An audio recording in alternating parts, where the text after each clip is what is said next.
নমস্কাৰ ভিউৱাৰ্ছ বন্ধুসকল, প্ৰতিযোগিতামূলক পৰীক্ষাৰ বাবে গুৰুত্বপূৰ্ণ বিষয় আজি ভিডিঅ'ৰ মাজেৰে আলোচনা আৰম্ভ কৰি ভাৰতীয় সংবিধান, ইয়াৰ বৈশিষ্ট্যবোৰ, সংবিধানৰ বিভিন্ন অনুচ্ছেদবোৰ আৰু সংশোধনীবোৰ বহলভাৱে আলোচনা কৰা হ'ব।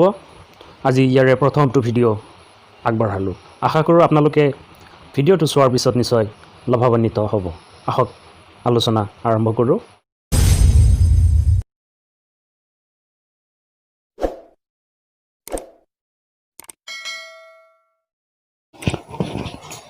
ভাৰতবৰ্ষৰ সংবিধান সভা গঠন হৈছিল 1946 চনৰ কেবিনেট মিছনৰ পৰামৰ্শ মতে। 3জনীয়া সদস্যৰে গঠিত কেবিনেট মিছনৰ দল এটা ভাৰতবৰ্ষৰ নেতৃবৃন্দক আহি পৰামৰ্শ আগবঢ়াইছিল সংবিধান প্ৰণয়নৰ কাম আৰম্ভ কৰিবলৈ, আৰু সেই পৰামৰ্শ মতে 1946 চনৰ সংবিধান সভাৰ গঠন কৰা হৈছিল। এই সংবিধান সভাত বিভিন্ন ৰাজ্য প্ৰদেশবিলাকৰ পৰাও সদস্য অন্তৰ্ভুক্ত কৰা হৈছিল। আৰু এই সংবিধান সভা পোনপ্ৰথমে 389জন মেম্বাৰ্ছ লৈ গঠন হৈছিল। তাৰে 292জন মেম্বাৰ্ছ আছিল ব্ৰিটিছ ইণ্ডিয়া গভৰ্ণমেণ্টৰ যিখিনি শাসিত অঞ্চল আছিল। এই অঞ্চলবিলাকৰ যি চৰকাৰ আছিল, এই চৰকাৰৰ পৰা 292জন সদস্য পঠোৱা হৈছিল। লগতে 93 মেম্বাৰ্ছ প্ৰিন্সলি ষ্টেট যিবিলাক আছিল সেইবিলাকৰ পৰা দিয়া হৈছিল, পঠোৱা হৈছিল। 4জন সদস্য chief commissioner office of Delhi আৰু আজমীৰৰ পৰা গৈছিল। মুঠতে 389জন মেম্বাৰ্ছেৰে প্ৰথমতে সংবিধান সভা গঠন হৈছিল। ভিউৱাৰ্ছ বন্ধুসকল, এই 389জন মেম্বাৰ্ছ পিছলৈ নাছিল। পিছলৈ ইয়াৰ সংখ্যা কমি 300ৰো কম হৈছিলগৈ। ভাৰতবৰ্ষ 1947 চনৰ 15 আগষ্ট তাৰিখে স্বাধীনতা লাভ কৰিছিল। লগতে 1947 চনৰ 14 আগষ্ট তাৰিখে পাকিস্তানে স্বাধীনতা লাভ কৰিছিল। কিছু সদস্য স্ব ইচ্ছাই ইয়াৰ পৰা পদত্যাগ কৰিছিল। লগতে কিছু অংশ সদস্য পাকিস্তানৰ সমৰ্থনত তেওঁলোকে পাকিস্তানৰ পৃথক সংবিধান প্ৰস্তুতৰ কাৰণে তেওঁলোকে যেতিয়া পাকিস্তানক সমৰ্থন কৰিছিল, তেওঁলোকে ভাৰতীয় সংবিধান প্ৰস্তুতৰ এই সমিতিৰ পৰা তেওঁলোক বাদ দিছিল। ভিউৱাৰ্ছ বন্ধুসকল, ইয়াতে আৰু এটা গুৰুত্বপূৰ্ণ জানিবলগীয়া কথা হ'ল, মহাত্মা গান্ধী জাতিৰ পিতা আৰু মহম্মদ আলী জিন্না পাকিস্তানৰ আৰ্কিটেক্ট বুলি কোৱা হয়। তেওঁলোক কিন্তু ভাৰতীয় সংবিধান সভাৰ কোনো ধৰণৰ সদস্য নাছিল। বিভিন্ন পৰীক্ষাবিলাকত সোধা হয়, মহাত্মা গান্ধী ভাৰতীয় সংবিধান প্ৰস্তুত কৰা সংবিধান সভাৰ সদস্য আছিল নেকি? নহয়, মহাত্মা গান্ধী ভাৰতীয় সংবিধান প্ৰস্তুতৰ কাৰণে গঠন হোৱা যি সংবিধান সভা তাৰ কোনো ধৰণৰ সদস্য নাছিল। সংবিধান সভাৰ প্ৰথম বৈঠক অনুষ্ঠিত হৈছিল 1946 চনৰ 9 ডিচেম্বৰ তাৰিখে। 1946ৰ 9 ডিচেম্বৰ তাৰিখে সংবিধান সভাৰ প্ৰথম বৈঠক অনুষ্ঠিত হৈছিল। ভিউৱাৰ্ছ বন্ধুসকল, এই প্ৰথম বৈঠকত ডক্টৰ সচিদানন্দ সিনহা আটাইতকৈ জ্যেষ্ঠ মেম্বাৰ, বয়সস্থ মেম্বাৰ, তেওঁ অস্থায়ীভাৱে সেই সভাত সভাপতিত্ব কৰিছিল। সংবিধান সভাৰ প্ৰথম বৈঠকত সভাপতিত্ব কৰিছিল ডক্টৰ সচিদানন্দ সিনহা। তেওঁ জ্যেষ্ঠ সদস্য আছিল। সংবিধান সভাৰ যি সদস্যসকল আছিল, এই সদস্যসকলৰ মাজত তেওঁ জ্যেষ্ঠ সদস্য হিচাপে তেওঁ সভাপতিত্ব কৰিছিল। আৰু সেই সভাতে সংবিধান সভাৰ স্থায়ী সভাপতি হিচাপে ডক্টৰ ৰাজেন্দ্ৰ প্ৰসাদক নিৰ্বাচন কৰা হৈছিল। সংবিধান সভাৰ দ্বিতীয় বৈঠক অনুষ্ঠিত হৈছিল 11 ডিচেম্বৰ 1946 চন। 1946 11 ডিচেম্বৰ সংবিধান সভাৰ দ্বিতীয় বৈঠকখন অনুষ্ঠিত হৈছিল। ভাৰতীয় সংবিধান প্ৰস্তুতৰ কাৰণে গঠন হোৱা সংবিধান সভাৰ স্থায়ী সভাপতি ডক্টৰ ৰাজেন্দ্ৰ প্ৰসাদ আৰু উপ সভাপতি হিচাপে H.C. মুখাৰ্জী নিৰ্বাচিত হৈছিল। লগতে বেংগল নাৰছিং ৰাও তেওঁক সংবিধান সভাৰ উপদেষ্টা হিচাপে দায়িত্ব দিয়া হৈছিল। সংবিধান সভাৰ তৃতীয় বৈঠক খুবেই গুৰুত্বপূৰ্ণ। এই বৈঠক অনুষ্ঠিত হৈছিল 13 ডিচেম্বৰ 1946 চনত, যি বৈঠকত জৱাহৰলাল নেহৰু ভাৰতবৰ্ষৰ প্ৰথম প্ৰধানমন্ত্ৰী, তেখেতে ভাৰতীয় সংবিধানৰ উদ্দেশ্য সম্পৰ্কে এক ভাষণ আগবঢ়াইছিল। ভাৰতীয় সংবিধানৰ উদ্দেশ্য লক্ষ্য সেই সম্পৰ্কে বিস্তৃতভাৱে এটি ভাষণ তেওঁ আগবঢ়াইছিল। সেই ভাষণটো পিছলৈ সংবিধান সভাই অবজেক্টিভ ৰিজলিউশ্যন হিচাপে গ্ৰহণ কৰিছিল। এই অবজেক্টিভ ৰিজলিউশ্যন 1946 চনৰ 13 ডিচেম্বৰ তাৰিখে জৱাহৰলাল নেহৰুৱে সংবিধান সভাৰ বৈঠকত যিখিনি তেওঁৰ মন্তব্য ৰাখিছিল, সেই মন্তব্যখিনিয়ে ভাৰতীয় সংবিধানৰ অবজেক্টিভ ৰিজলিউশ্যন হিচাপে গ্ৰহণ কৰিছিল। এই অবজেক্টিভ ৰিজলিউশ্যনৰ পৰাই ভাৰতীয় সংবিধানৰ প্ৰস্তাৱনা প্ৰস্তুত কৰা হৈছিল। অবজেক্টিভ ৰিজলিউশ্যনৰ যিখিনি সাৰমৰ্ম নাইবা সাৰাংশখিনিক প্ৰস্তাৱনাত অন্তৰ্ভুক্ত কৰা হৈছিল। ভিউৱাৰ্ছ বন্ধুসকল, এই অবজেক্টিভ ৰিজলিউশ্যন সংবিধান সভাই স্বীকৃতি দিছিল 1947 চনৰ 22 জানুৱাৰী তাৰিখে। সংবিধান সভাই তেওঁলোকে বিভিন্ন ধৰণৰ আলোচনাৰ মাজেৰে জৱাহৰলাল নেহৰুৱে আগবঢ়োৱা প্ৰস্তাৱবোৰ সৰ্বসন্মতিক্ৰমে গ্ৰহণ কৰিছিল 1947 চনৰ 22 জানুৱাৰী তাৰিখে। সংবিধান সভাৰ খচৰা সমিতি গঠন হৈছিল 1947 চনৰ 29 আগষ্ট তাৰিখে। 29 আগষ্ট 1947 ড্ৰাফটিং কমিটি গঠন কৰা হৈছিল আৰু যি ড্ৰাফটিং কমিটিৰ সদস্য আছিল 7জন সদস্যৰে খচৰা সমিতি গঠন কৰা হৈছিল।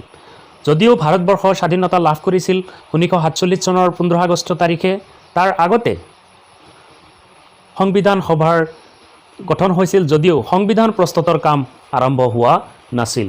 সংবিধানৰ খচৰা প্ৰস্তুতৰ মূল কাম আৰম্ভ হৈছিল 1947 চনৰ 29 আগষ্ট তাৰিখে গঠন হোৱা খচৰা সমিতিৰ পিছৰ পৰাইহে তেওঁলোকে কাম আৰম্ভ কৰিছিল। এই খচৰা সমিতিৰ 7জন সদস্য আছিল। এই 7জন সদস্যৰ ভিতৰত ডক্টৰ বি.আৰ. আম্বেদকাৰক তেওঁক সভাপতি হিচাপে দায়িত্ব দিয়া হৈছিল। লগতে বাকী সদস্যসকল ক্ৰমান্বয়ে K.M. Munshi, N. Gopalaswami Ayyangar, Alladi Krishnaswami Ayyar, Mohammad Saadulla, B.L. Mitter, D.P. Khaitan. Viewers বন্ধুসকল, আপোনালোকে ইয়াতে যিকেইটা নাম দেখা পাইছে, B.L. মিত্তৰ তেওঁ অসুস্থতাৰ কাৰণে সংবিধান সভাৰ যি খচৰা সমিতি, এই সমিতিৰ পৰা তেওঁ পদত্যাগ কৰিছিল। তেওঁৰ ঠাইত অন্য এজন সদস্যক দায়িত্ব দিছিলে N. মাধৱ ৰাও, তেওঁক নিযুক্তি দিয়া হৈছিল। B.L. মিত্তৰ তেখেতে শাৰীৰিক অসুস্থতাৰ কাৰণে খচৰা সমিতিৰ লগত সহযোগ কৰিবলৈ অসমৰ্থ হোৱাত N. মাধৱ ৰাও সেই স্থানত দায়িত্ব দিয়া হৈছিল। লগতে D.P. খেইতান অন্যতম সদস্য আছিল। তেখেতৰ অকাল মৃত্যু হৈছিল আৰু তেখেতৰ ঠাইত T.T. কৃষ্ণ ৰামাচাৰীক সংবিধান সভাৰ প্ৰস্তুতিৰ কাৰণে সংবিধানৰ খচৰা সমিতিত নিযুক্তি দিয়া হৈছিল।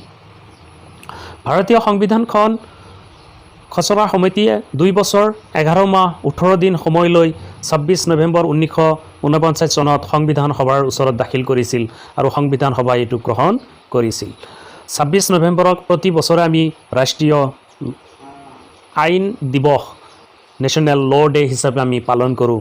এইটো কাৰণে পালন কৰা হয়, সংবিধান সভাই খচৰা সংবিধানখন খচৰা সমিতিৰ পৰা গ্ৰহণ কৰিছিল আৰু এই সংবিধানখন সম্পূৰ্ণভাৱে প্ৰস্তুত কৰি তুলিছিল ভাৰতীয় মানুহক উৎসৰ্গা কৰিবলৈ।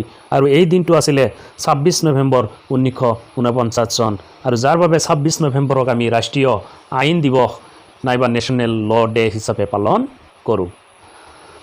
সংবিধান সভাই আমাক আগবঢ়োৱা এই সংবিধানখন, ভাৰতীয় মানুহৰ প্ৰতি উৎসৰ্গিত কৰা এই সংবিধানখন কাৰ্যকৰী হৈছিল 1950 চনৰ 26 জানুৱাৰী তাৰিখে।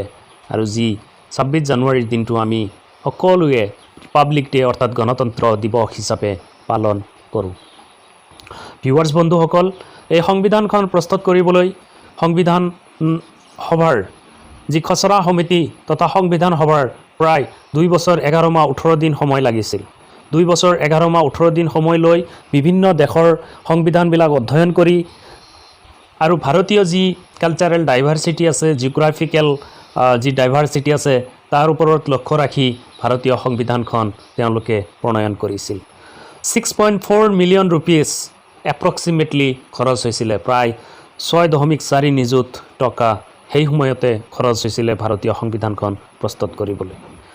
ভাৰতীয় সংবিধান খন প্ৰণয়নৰ কাৰণে যি সংবিধান সভা গঠন হৈছিল এই সংবিধান সভাক প্ৰভিজনেল পাৰ্লিয়ামেণ্ট অফ ইণ্ডিয়া বুলি কোৱা হৈছিল অস্থায়ী সংসদ বুলি স্বীকৃতি দিয়া হৈছিল 1952 চনৰ নিৰ্বাচনৰ আগমুহূৰ্তলৈকে সংবিধান সভাই প্ৰভিজনেল পাৰ্লিয়ামেণ্ট হিচাপে কাম কৰি গৈছিল ভিউৱাৰ্ছ বন্ধুসকল খুবেই গুৰুত্বপূৰ্ণ কিছু তথ্য আগবঢ়াবলৈ লৈছোঁ বিভিন্ন পৰীক্ষাবিলাকত ইয়াৰ ওপৰত প্ৰশ্ন নহা নহয় সো আপোনালোকে খুব মনোযোগ দিব The Constituent Assembly adopted tricolor flag as the national flag on 22nd July 1947 1947 চনৰ 22 জুলাই তাৰিখে আমাৰ যি ৰাষ্ট্ৰীয় পতাকা তিনিবৰণীয়া যি ৰাষ্ট্ৰীয় পতাকা এই পতাকাক ৰাষ্ট্ৰীয় পতাকা হিচাপে স্বীকৃতি দিছিলে আৰু এই স্বীকৃতি দিছিল কনষ্টিটুৱেণ্ট এছেম্বলি সংবিধান সভাই ৰাষ্ট্ৰীয় গান বন্দে মাতৰম যাক নেশ্যনেল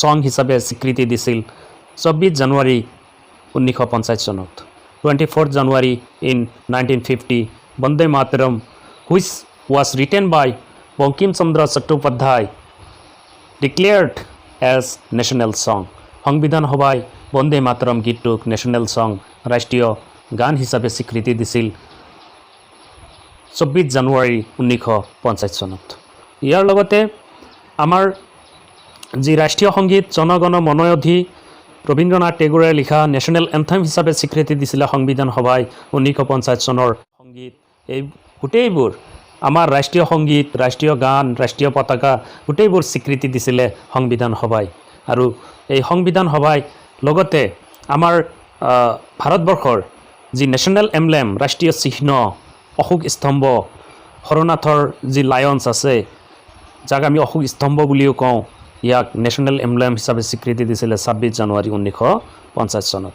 ৰাষ্ট্ৰীয় চিহ্ন পতাকা ৰাষ্ট্ৰীয় গান ৰাষ্ট্ৰীয় সংগীতবোৰ স্বীকৃতি দিছিলে আমাৰ ভাৰতবৰ্ষৰ সংবিধান সভাই ভিউৱাৰ্ছ বন্ধুসকল আজি মই এই ভিডিঅ'ৰ জৰিয়তে ভাৰতীয় সংবিধানৰ প্ৰণয়নৰ কিছু কথা মই আলোচনা কৰিলোঁ আগন্তুক ভিডিঅ'বিলাকত মই পৰ্যায়ক্ৰমে আৰু বিভিন্ন দিশবোৰ আলোচনা কৰিম আশা কৰোঁ আপোনালোকৰ ভিডিঅ'টো চোৱাৰ জৰিয়তে লাভালাভ হ'ব যিসকল বন্ধুৱে মোৰ চেনেলটো ছাবস্ক্ৰাইব কৰা নাই তেওঁলোকে ছাবস্ক্ৰাইব কৰিব লগতে মোৰ ভিডিঅ'টো আপোনালোকে আপোনালোকৰ বন্ধুবৰ্গলৈ শ্বেয়াৰ কৰিব লাইক কৰিব বুলি আশা ৰাখি আজিলৈ ইমানতে thank you so much thank you for ৱাচিং the video' have a good day